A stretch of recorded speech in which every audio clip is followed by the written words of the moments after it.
Le Moyen-Âge est à la mode et j'en suis très heureux parce que je crois que cette époque a été absolument décisive. Je t'ai dit qu'elle soutenait sa thèse le 28 ? Une thèse sur quoi? Les chevaliers paysans l'ont mis au lac de Paladru. Au lac de Paladru ! Passion médiéviste, l'histoire médiévale vue par ceux qui l'étudient.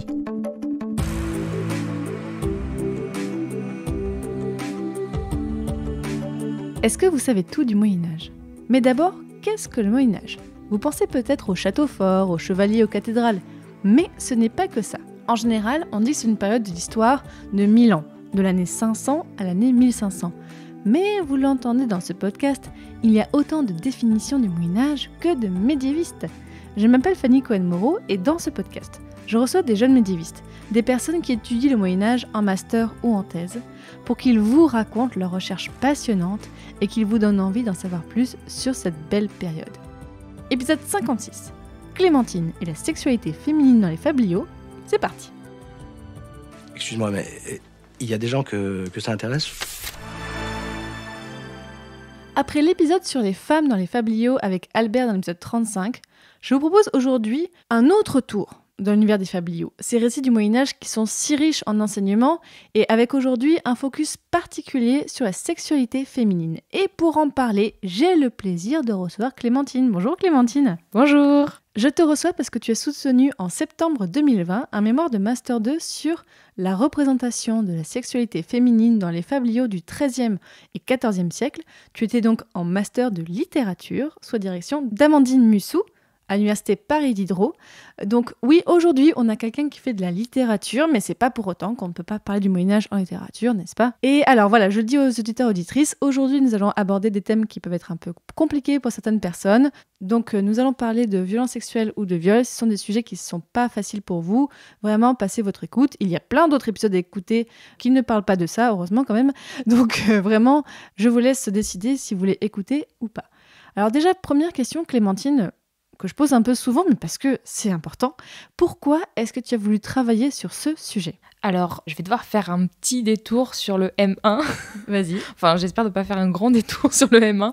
Pour le coup, j'ai travaillé en M1 sur la tristesse dans l'œuvre de Chrétien de Troyes. C'est sur la fine à mort, sur un corpus assez conséquent en M1. Et dans ce mémoire, j'avais déjà un peu touché du bout du doigt la notion d'histoire du genre, puisque les hommes ou les femmes pleuraient, ou en tout cas avaient des émotions différentes dans l'œuvre de Chrétien de Troyes et avaient un rôle vraiment différent entre les personnages, du coup les chevaliers et les damoiselles. Je m'étais vraiment rendu compte que d'étudier la littérature, c'était cool, mais d'étudier la littérature avec le prisme de l'histoire, à la croisée de plusieurs chaires, c'était ultra intéressant et j'avais vraiment envie de retenter cette expérience en M2. Et j'avais justement un petit ouvrage que j'avais acheté qui est juste sur la table, qui est les fabliaux érotiques. Oui, j'ai le même, on m'a offert le même il y a quelques années. Exactement. Et donc je l'ai feuilleté et tout ça, et je me suis dit, tiens, c'est rigolo parce que il y a vraiment écrit fabliaux érotiques sur le livre. Quand on lit l'introduction,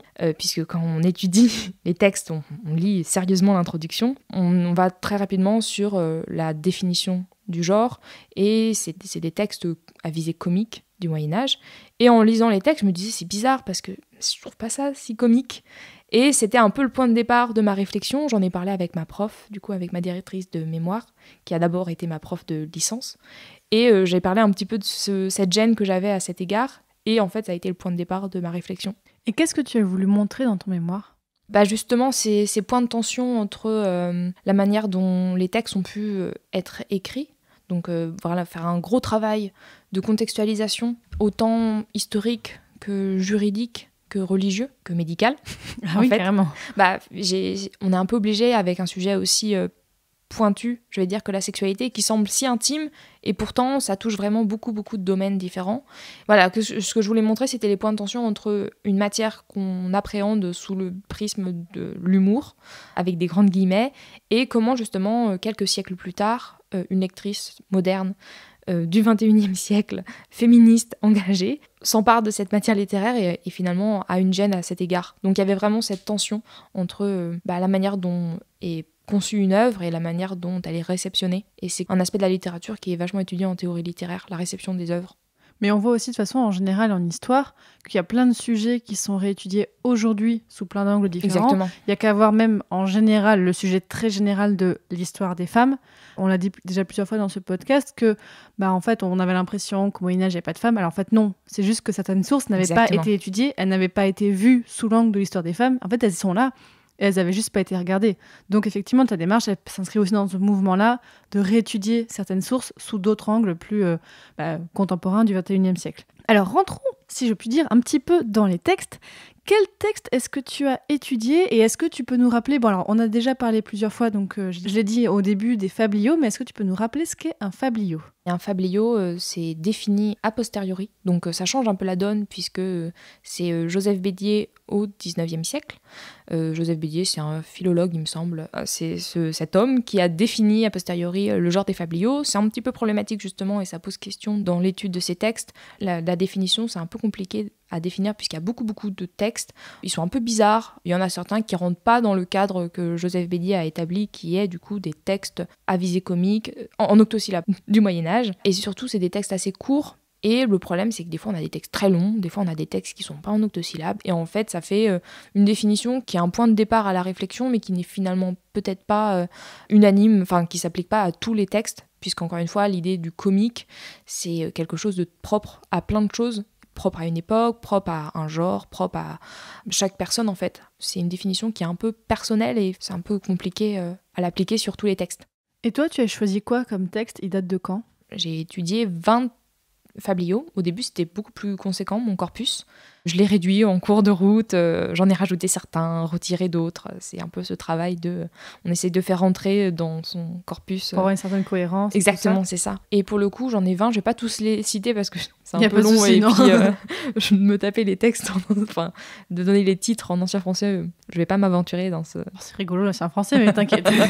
Et du coup, ils sont fin du XIIe siècle, avec Jean Baudel, et ça va jusqu'à début du XIVe siècle. Donc c'est sur un siècle en vérité, on va dire le XIIIe, ils sont assis sur ce siècle. Et qu'est-ce que tu peux nous dire sur le contexte de ce XIIIe siècle ? Pour le contexte un peu religieux, on pourrait se dire que le Moyen-Âge était particulièrement puritain et que du coup l'Église aurait été extrêmement réfractaire à ces textes, qu'il y aurait eu peut-être de la censure même. Et finalement, ils ont pu évoluer durant cette période sans beaucoup de problèmes, puisqu'il y a un petit relâchement au XIIIe siècle, après le XIIe en fait. L'Église est beaucoup plus tolérante à l'égard de textes qui parlent ouvertement de vie et de con, qui sont du coup respectivement le pénis et le vagin, ou en tout cas la vulve. Et ce relâchement a permis l'essor de ce genre littéraire sur une petite parenthèse entre la fin du XIIe et le début du XIVe. Le genre s'est essoufflé par la suite et il a pu renaître pendant la période un peu libertine vers le XVIIe siècle. Autant ces textes ont pu totalement vivre leur vie à cette époque-ci, mais par la suite, en fait, on s'est rendu compte que certains manuscrits ont été grattés.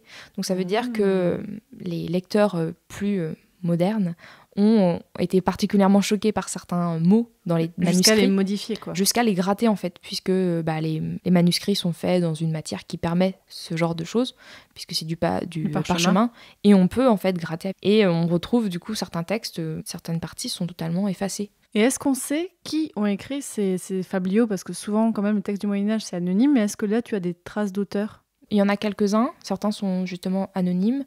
T'as Jean Baudel, t'as Guérin, il y a également Gwen de Levens. Si jamais il y a une trace de l'auteur, c'est qu'il s'est présenté dans le petit prologue. Parce que souvent, c'est pratique. Exactement. Des fois, comme Chrétien de Troyes finalement, il s'introduit dans son texte et donc on a des traces de certains auteurs. Et en quelle langue ils sont ? C'est en ancien français du coup. Ah, super. J'aime bien l'ancien français. Tu l'as dit un petit peu déjà, tu as choisi des textes, mais comment est-ce que tu as composé ton corpus ? C'est une grosse partie intégrante de la recherche en littérature, c'est qu'on doit choisir les textes qui vont correspondre à notre recherche, notre domaine d'étude. Et j'ai essayé en fait d'organiser ce corpus en 4 parties. Donc il y avait la recherche sur la sexualité des femmes, et donc plus précisément sur le coït et sur un acte sexuel qui est mis en scène dans ces textes. Parfois c'est juste une réflexion sur la sexualité où une femme parle de sa condition de femme. Il y a quelques textes où c'est le cas. Ils sont pas nombreux, mais parfois ça arrive. Il y a également des fois un jeu autour de tous ces mots, en fait, un peu grivois. Et donc, il y a une sorte de plaisir, d'exaltation à déclamer ces mots. Plaisir de la langue, quoi. Exactement, le plaisir de la langue qui se confond avec le plaisir sexuel. Et le dernier, c'est certains textes parlent en fait totalement de la sexualité et du rapport de pouvoir au sein du couple ou au sein de la famille. Donc j'avais ces 4 pôles pour mes textes. Extrait du fabliau médiéval La souris des toupes. Seigneur, vous n'avez donc pas mon con ? Non, dame, non, vraiment non. C'est pour mon malheur que je suis allé le chercher, car il est tombé là dehors à terre et s'est noyé dans ses prés. Ah, fit-elle, vous vous moquez de moi ? Certes non, dame, je ne me moque pas. Elle le prend alors dans ses bras. Seigneur, dit-elle, n'en faites pas attention, il a eu peur de vous sans doute, parce qu'il ne vous connaissait pas, et craignait que vous ne lui fassiez quelque chose qui lui déplairait, je crois. Et si maintenant vous l'aviez, qu'en feriez-vous ? Dites-le-moi. Je le foutrais par ma foi. Vraiment, elle lui dit tout aussitôt. Seigneur, il est là, entre mes jambes. Mais je ne voudrais pas, par étampe, qu'il fût maltraité, puisqu'il est retourné entre vos mains tout gentiment et doucement. Le vilain tend la main, le prend et s'exclame. Je l'ai attrapé. Caressez-le donc de vos mains, dit-elle, afin qu'il ne vous échappe pas, et n'ayez pas peur qu'il vous morde. Tenez-le bien qu'il ne vous échappe pas. Alors il commence à le caresser, et sent très bien qu'il est mouillé. Hélas, dit-il, il est encore humide de la rosée où il est tombé. Aïe, aïe, s'exclame le vilain, mais je ne le gronderai jamais pour s'être ainsi fait tremper. Dormez et reposez-vous maintenant. Aujourd'hui je ne veux plus vous fatiguer, vous êtes las de courir et de marcher.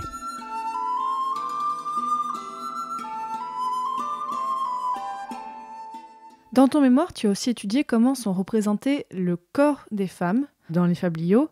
Sous quel angle est-ce que tu as étudié ces représentations ? Alors forcément, quand on parle de représentation, c'est notamment parce que ces corps n'ont pas été décrits par des femmes, mais ont été décrits par des hommes, et que leur place a une part plus ou moins importante dans le récit en fonction de la visée du texte.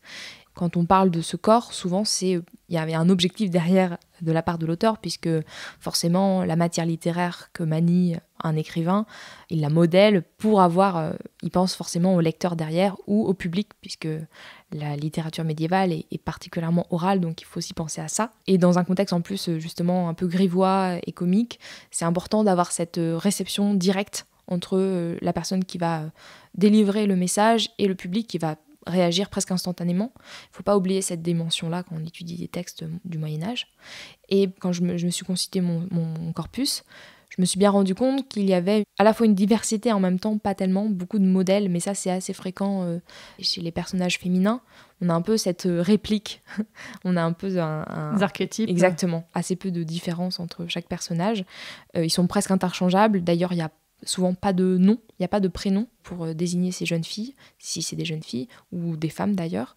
Et voilà, on peut séparer ces corps féminins en 3 parties. On a les jeunes filles, avec une importance donnée à la description de leur corps, puisque l'auteur met en avant en fait ce corps en transformation, donc le fait justement qu'il y ait des poils pubiens qui arrivent, que la jeune fille a un corps jeune encore.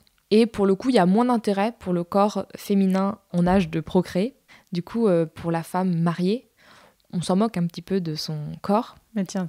Puisque c'est plus un objet vraiment de désir, mais c'est elle, cette fois-ci, qui désire les hommes. Et donc, il y a vraiment beaucoup plus de description du sexe masculin dans ces textes-ci. Et il y a une très très petite partie consacrée aux femmes d'âge mûr, qui sont, comme vous pouvez l'imaginer, puisqu'on a des relents aujourd'hui très prégnants dans toutes nos séries, films et tout ça, le corps de la femme mûre est particulièrement décrit avec beaucoup de hargne et presque de dégoût. Donc on a un petit peu ce panel en fait qui représente les différentes étapes de la vie d'une femme finalement. D'ailleurs, je renvoie vers mon épisode 28 avec Charlotte Pichot. On avait parlé, alors on parlait pas du tout des fabliaux, on était plutôt dans tout ce qui était la justice. On avait parlé de la criminalisation du corps féminin au Moyen-Âge. Et là aussi, on avait parlé de viol et tout ça. Donc si ce sujet vous intéresse, n'hésitez pas à l'écouter cet épisode. Et au-delà du corps, Clémentine, comment est représentée la sexualité féminine dans les fabliaux ? Est-ce que là aussi, tu as relevé différentes catégories, si je puis dire ? Globalement, on reste dans des relations hétérosexuelles. En général, il y a assez peu de transgressions. C'est ce qu'évoque Bernard Ribémont. En fait, il dit qu'on a l'impression que c'est des textes extrêmement subversifs. Finalement, on reste quand même dans une norme sexuelle particulièrement tolérée par l'Église. Les seules choses un petit peu justement intolérables pour la religion, c'est les adultères assez fréquents, ou du coup la jeune pucelle qui est dépucelée alors que son rôle dans la société, c'est de rester vierge jusqu'au mariage. Donc en fait, on a ces tout petits tresseaux, mais globalement, on reste quand même dans une sexualité assez normée et très, je vais dire classique, mais c'est un terme un peu pas idéal dans ce cas de figure, mais on reste dans quelque chose de très toléré à l'époque. Et est-ce que cette sexualité, la sexualité des femmes, a un rôle du point de vue de l'intrigue, du point de vue narratif dans ces fabliaux ? Exactement. Si la jeune fille, par exemple, est choisie dans certains fabliaux, c'est justement parce qu'elle a son seul rôle, c'est de rester vierge et qu'il y a un échec de son dessin, puisque la fin de ces textes, en général, la jeune fille est dépucelée par un jeune garçon qui, des fois, passe par là, des fois, est dans son lit, inopinément. Mais il avait froid, il y a une couette. Exactement. Et donc, en fait, sa sexualité a un rôle moteur dans l'action. L'utilisation de sa sexualité permet à l'action d'avancer, en fait. Et par exemple, pour la femme mariée, c'est souvent des adultères qui ont lieu. Et encore une fois, l'acte est bien moins central dans l'action, mais ce qui est important, c'est comment elle va tromper son mari avec un curé, avec un autre homme qui passe par là ou avec son amant. Et donc, encore une fois, l'acte répréhensible sert de moteur dans l'action. Et autour de ça va s'ajouter plein d'éléments. Qu'est-ce qu'on a comme terme pour désigner la sexualité féminine et même le corps féminin en général ? Il y a un terme que j'emploie d'ailleurs dans mon mémoire en dernière partie, c'est lécheresse. Ça veut dire gourmande en fait, mais ça a ce double sens d'à la fois pernicieux et on a ce côté gourmand. Donc ça s'applique autant à la nourriture qu'au sexe. Et c'est un terme qui est intéressant à détricoter un petit peu puisque justement on est à la croisée de plusieurs, à la fois la luxure et la gourmandise, donc toujours dans le côté péché. Mais sinon il y a assez peu de termes, c'est d'ailleurs la recherche de l'intitulé du mémoire où justement on définit toutes les notions. J'ai longtemps un petit peu hésité entre sexualité, pornographie, érotisme et on est obligé d'utiliser des mots a posteriori en fait. Par exemple, quand j'ai travaillé sur la tristesse, mon intitulé parlait de tristesse, mais le mot tristesse n'existait pas en ancien français. Il permettait d'englober beaucoup de notions, en fait. D'accord. Et pourquoi tu n'as pas utilisé justement ce terme d'érotisation ou de pornographie dans ton mémoire ? Alors, parce que l'érotisation avait une dimension extrêmement esthétique et que ça retirait totalement l'aspect grivois et comique que ces textes ont et qu'on ne peut pas prendre des textes comme ça en fait en retirant totalement cet aspect-là. D'ailleurs c'est pour ça que ce recueil fablio-érotique est un petit peu Oui, c'est pour attirer le lecteur en mode viens, il y a des choses érotiques mais en fait pas tant que ça. Il n'y a pas comme on peut imaginer dans un film érotique, je sais pas, de mise en avant du corps pour exciter. Là c'est plus en fait le récit, les situations un peu marrantes, avec des énormes guillemets bien sûr, qui peuvent attirer le lecteur en fait finalement. Oui, ça pourrait même être plutôt fablio-grivois d'ailleurs. Ouais. Mais, et pour le coup, pornographique, c'est parce que dans la notion de pornographie, il y a vraiment cette envie de créer une réaction sexuelle chez le récepteur. Et là, c'est pas tout à fait le cas. On n'est pas dans une lecture solitaire en général au Moyen-Âge. On est dans plutôt quelque chose de global et l'objectif de l'auteur n'est pas d'exciter le public, peut-être un petit peu indirectement, mais il y a plutôt cette envie de les faire réagir par le rire. Et c'est d'ailleurs souvent explicité dans les prologues qui ont un rôle assez intéressant pour définir le genre et voir un petit peu quelle était leur visée. On a cette véritable volonté de certains auteurs de les éloigner de la douleur, de la tristesse et de les faire profiter en fait d'un temps un peu rigolo en commun, quoi. Et pour désigner, on va dire, la chose, et là c'est une référence à un autre podcast, Les Vrais Saurons, non, ça fait un peu excluant quand même de dire ça comme ça, mais bon. Pour désigner l'acte sexuel, est-ce que les auteurs utilisent des termes très précis ou alors est-ce qu'il y a des métaphores ? On est encore une fois, tu vois, on ne peut pas forcément créer des cadres dans lesquels on fait rentrer tous les textes. Il y en a toujours un ou deux qui s'échappent. C'est pour ça que c'est un genre un peu fourre-tout, un peu bizarre. Et du coup, des fois, en fait, ça dépend de la visée que veut insuffler l'auteur.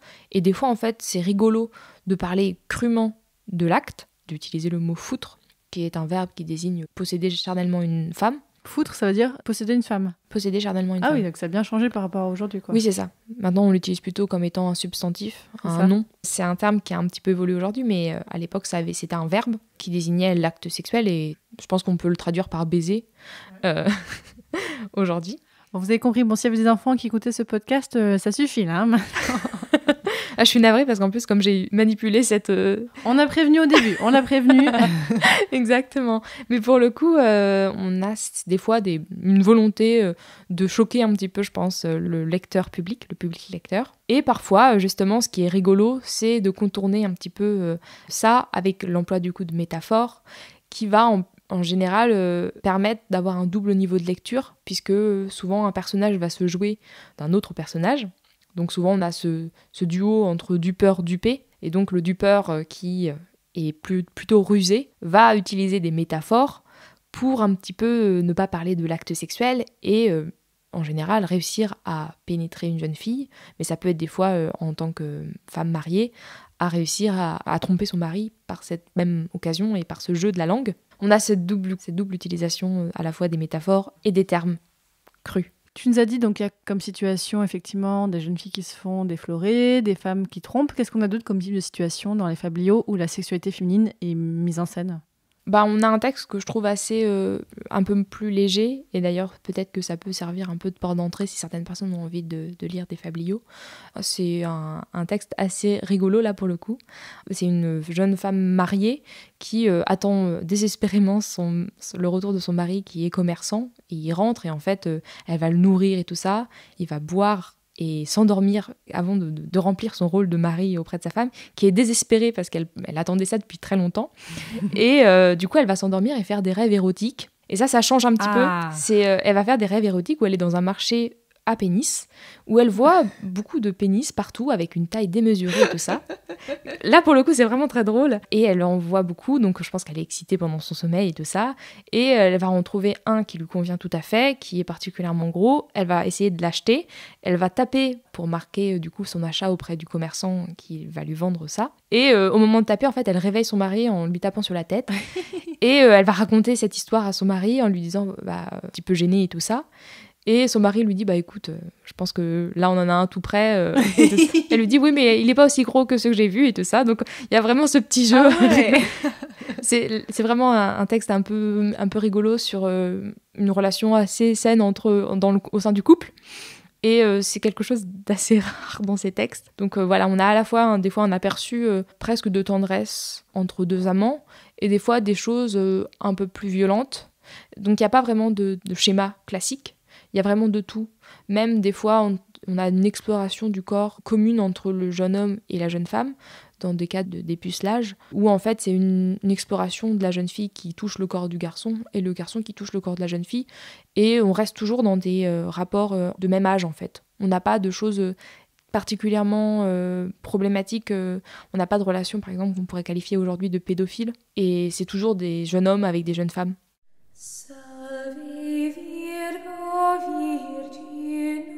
Extrait du fabliau médiéval La demoiselle qui ne pouvait entendre parler de foutre. Dans la chambre de la demoiselle, qui était très avenante et très belle, elle avait la chair blanche comme une fleur d'aubépine. Si elle avait été fille de reine, elle aurait été belle à souhait. David lui met la main directement sur les seins et lui demande ce que c'est. Elle dit « Ce sont mes seins, qui sont très blancs et beaux. Ils n'ont rien de laid ni de sale. » Et David fait descendre sa main, droit au trou sous le ventre, là où le vie entre dans le corps. Puis il sent les poils qui poussaient. Ils étaient encore doux et tendres. Il tâte bien tout de sa main droite, puis demande ce que cela peut être. « Ma foi, dit-elle, c'est mon pré, David, là où vous tâtez. Mais il n'est pas encore fleuri. »« Ma foi, dame, dit David, on n'y a pas encore planté d'herbe. »« Et qu'est-ce que c'est au milieu de ce pré, ce fossé doux et béant ? » ?»« C'est, dit-elle, ma fontaine qui n'a pas encore jailli. »« Et qu'est-ce que c'est juste après, dit David, dans ce lieu élevé ? » ?»« C'est le sonneur de corps qui la garde, dit la pucelle. C'est la vérité. Si une bête entrait dans mon pré pour boire à la fontaine claire, aussitôt le sonneur sonnerait du corps pour lui faire honte et peur. Voici un sonneur de corps diabolique, dit David, et de mauvais caractère. Qui veut ainsi mordre les bêtes pour que l'herbe ne soit pas gâtée ? David, Tu m'as maintenant bien tâté, dit la pucelle. Aussitôt, elle met sur lui sa main, qui n'était ni mal faite ni courte, et dit qu'elle saura ce qu'il porte. Alors, désolé de dire en général, mais c'est aussi pour comprendre, est-ce que les femmes sont plutôt actives ou passives dans cette sexualité ? J'ai l'impression qu'en t'écoutant, qu'il y a un peu des deux, c'est ça ? Oui, il y a un petit peu des deux. Il y a ce moment de bascule, justement, au moment où la jeune fille est mariée, puisque au sein du couple, en général, la femme mariée, dans ses textes, a un rôle bien plus actif. Quand elle est encore vierge, en fait, elle a ce rôle passif dans le texte. C'est clairement défini en général dans ses textes, puisqu'il y a justement, on parlait des métaphores tout à l'heure, mais il y a tout un univers autour des métaphores qui vont désigner son corps, et plus précisément son sexe. Et c'est dans ces cas-là des métaphores assez passives et florales, par exemple. Des prés, des fleurs, on a tout un univers un peu bucolique. Alors que de l'autre côté, le garçon, son vie, c'est plutôt des métaphores animales, un peu fofolles. Donc un écureuil, un poulain... Pardon, j'ai eu des images en tête. Mais... c'est ça. Donc en fait, on a ce truc un peu ambivalent. Et en fait, il y a totalement un retournement de situation quand les personnages sont plutôt mariés. La femme mariée, du coup, son sexe s'est transformé en animal cette fois-ci. Et il est plutôt affamé. Donc c'est un cochon, c'est un âne ou un cheval. Alors que l'homme, dans ces cas-là, est presque victime de l'insatiabilité de sa femme. Donc on a ce moment de bascule entre ces deux femmes, ces deux moments dans la vie de femme. Et tu parlais un petit peu tout à l'heure des quelques cas que tu as de déviance, si, encore une fois, gros guillemets. Est-ce qu'on a par exemple des cas de ce qu'on pourrait parler de lesbianisme ou c'est pas du tout dans ce que tu as étudié ?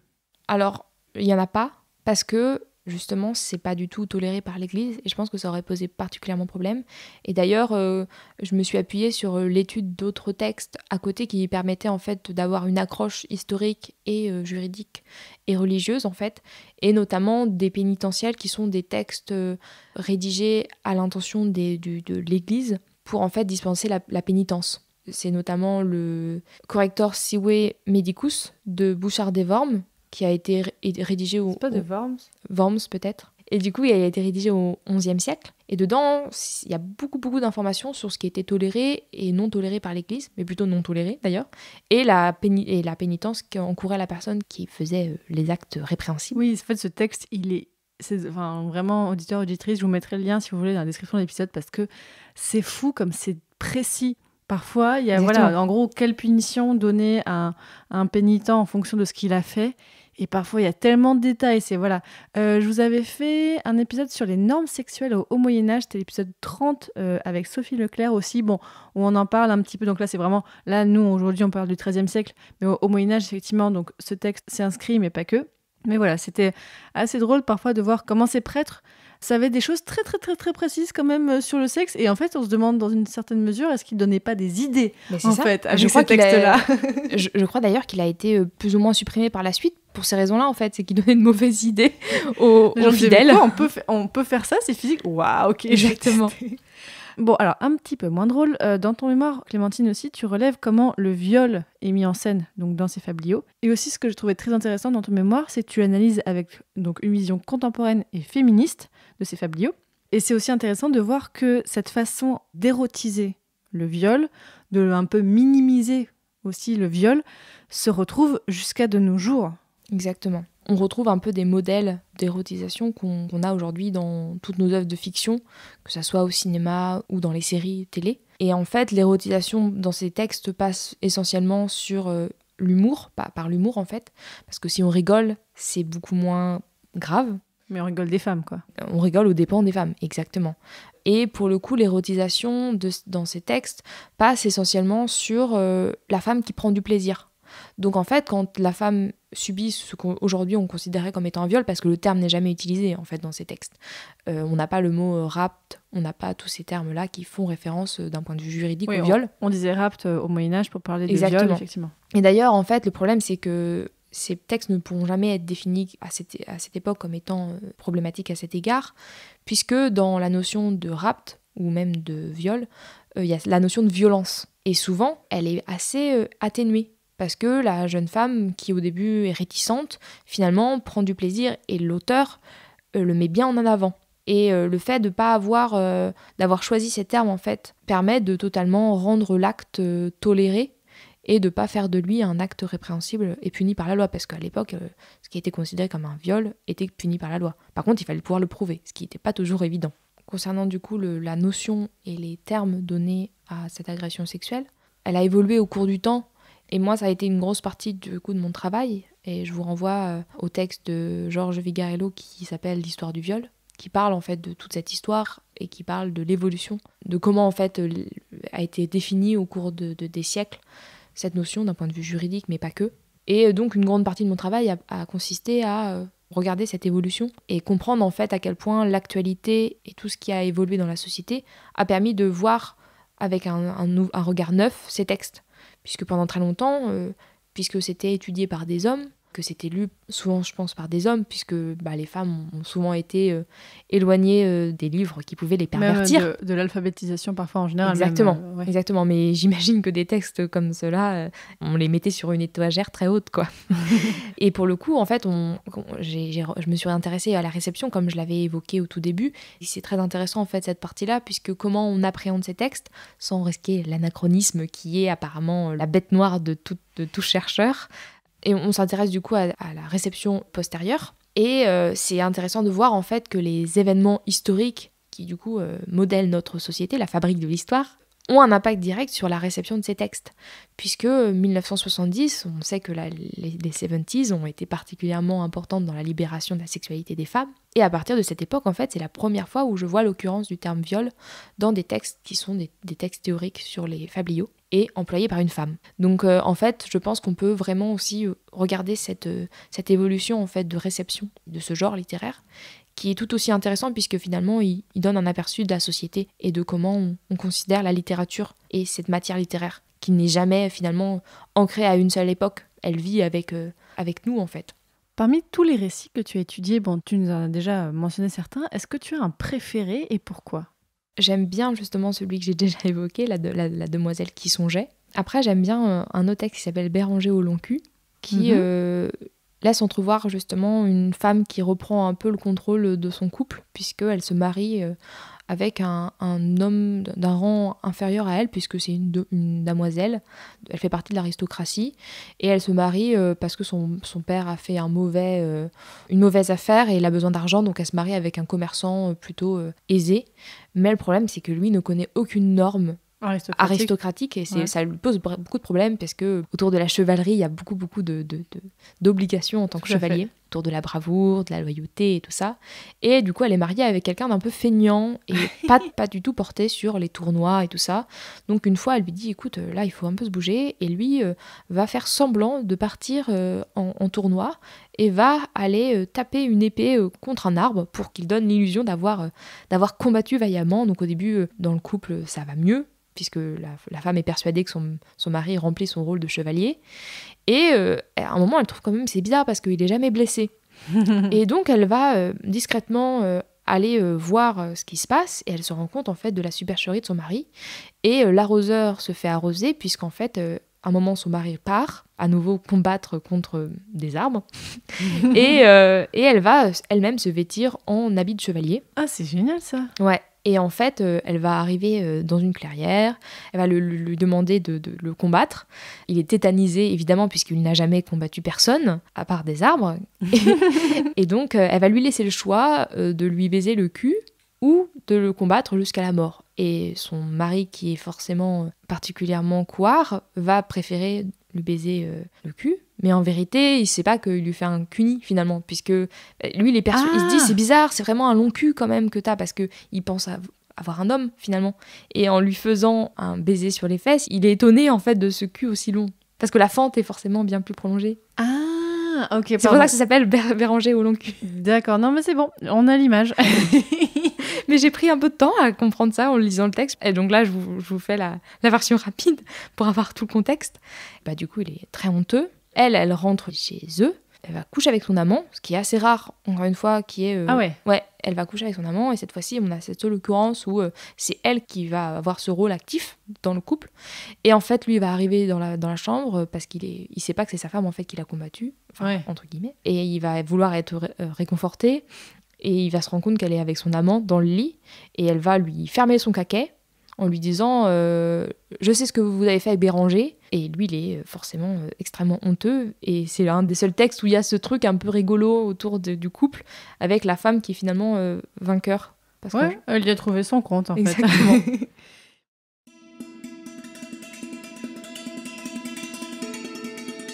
Extrait du fabliau Béranger Roloncu. La dame, qui ne cherche pas de sursis, descend tout de suite par terre et commence à soulever sa robe en s'accroupissant devant lui. « Sire, mettez ici votre visage. » Et l'autre de contempler la crevasse, du cul et du con. Il lui semble qu'ils forment un tout. Il réfléchit en se disant à part soi qu'il n'a jamais vu un cul aussi long. Il le baisa donc, comme signe d'ignoble réconciliation, à la manière d'un lâche bon à rien, tout près du trou, voire exactement là. Elle l'a très bien mené selon sa volonté. Puis la dame se détourna. Et le chevalier de l'appeler. « Sire, dites-moi votre nom, et puis allez-vous-en, en toute tranquillité. »« Vassal, mon nom ne vous sera pas caché. Jamais un tel nom ne fut entendu. Il ne vient pas de mes parents. J'ai nom Béranger Roloncu, qui fait honte à tous ses couards. » De cette manière, elle fit reconnaître sa supériorité et s'en alla chez elle.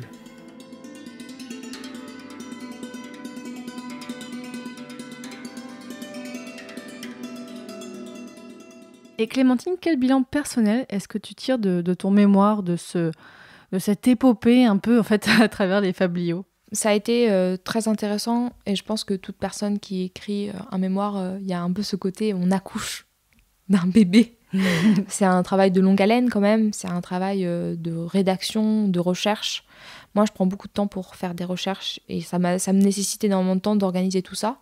Et d'aller jusqu'au bout, c'est toujours une expérience personnelle assez intense, difficile, mais très gratifiante à la fin. Et je pense que voilà, de se sentir capable de pouvoir écrire un certain nombre de pages, de pouvoir avoir créé une forme d'unité qui est son mémoire dans un truc assez disparate qui est plusieurs textes, c'est quand même quelque chose de particulièrement agréable, et ça apprend pas mal de choses aussi sur comment écrire, comment réfléchir et tout ça. Et depuis que tu as fini donc ton mémoire de littérature, qu'est-ce que tu fais ?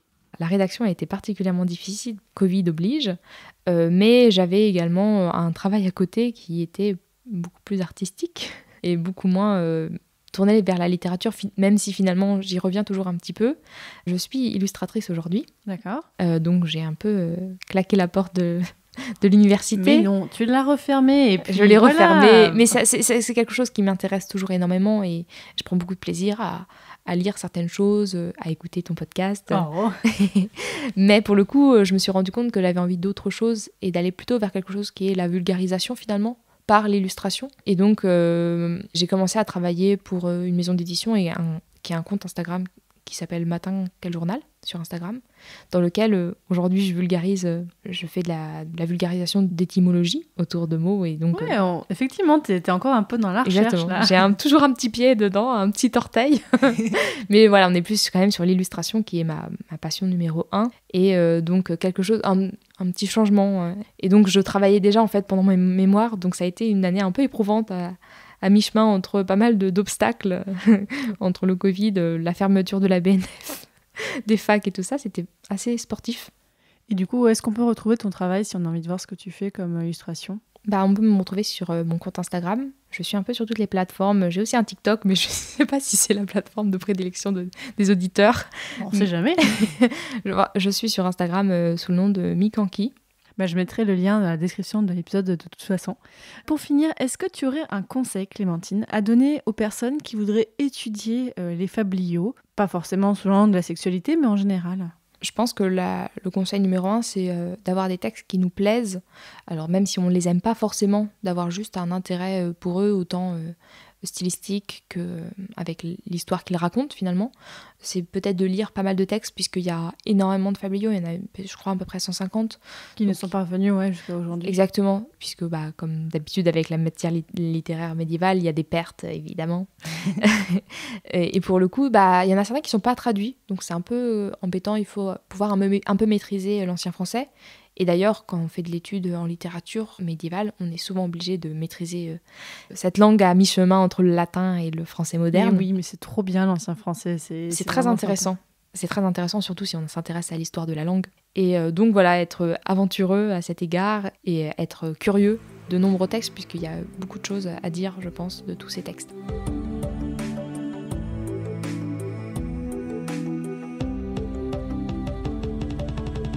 Désormais, chers auditeurs et auditrices, vous en savez encore plus sur les fabliaux et sur la représentation de la sexualité féminine dans ces fabliaux. Donc merci beaucoup Clémentine pour tout ce que tu nous as raconté. Bonne continuation pour la suite. Surtout merci à toi de m'avoir reçu, c'était super. Oui, et voilà, comme je vous l'ai dit au cours de l'épisode, en fait cet épisode d'aujourd'hui est un peu à la croisée entre plein d'autres épisodes que j'ai fait. Donc on avait l'épisode 35 sur les fabliaux avec Albert, vous aviez alors l'épisode 28 sur la criminalisation du corps féminin au Moyen-Âge avec Charlotte Pichot, et vous aviez l'épisode 30 sur les normes sexuelles au Haut Moyen-Âge avec Sophie Leclerc. Donc voilà, je vous mettrai bien sûr tout le lien en description de l'épisode, n'hésitez pas à les écouter si ça vous plaît, mais n'hésitez pas aussi parce que voilà, à écouter tous les autres épisodes de Passion médiéviste. Je commence à avoir traité pas mal de choses, pas mal d'angles. Dans l'épisode précédent, on a parlé de philosophie, de comment se transmettre les savoirs au Moyen-Âge, c'était passionnant. Et j'ai aussi plein d'autres formats sur plein d'autres façons pour vous communiquer et pour vous transmettre le goût du Moyen-Âge. N'hésitez pas à écouter aussi mes autres podcasts parce que je fais d'autres podcasts sur l'histoire, donc Passion moderniste sur l'histoire moderne et Passion antiquité, c'est un petit peu le petit dernier sur les antiquités, sous plein d'aspects différents. Et si vous voulez soutenir Passion médiéviste et tous les autres podcasts, vous pouvez me soutenir. Alors désormais, je ne passe plus par Tipeee, mais par d'autres plateformes.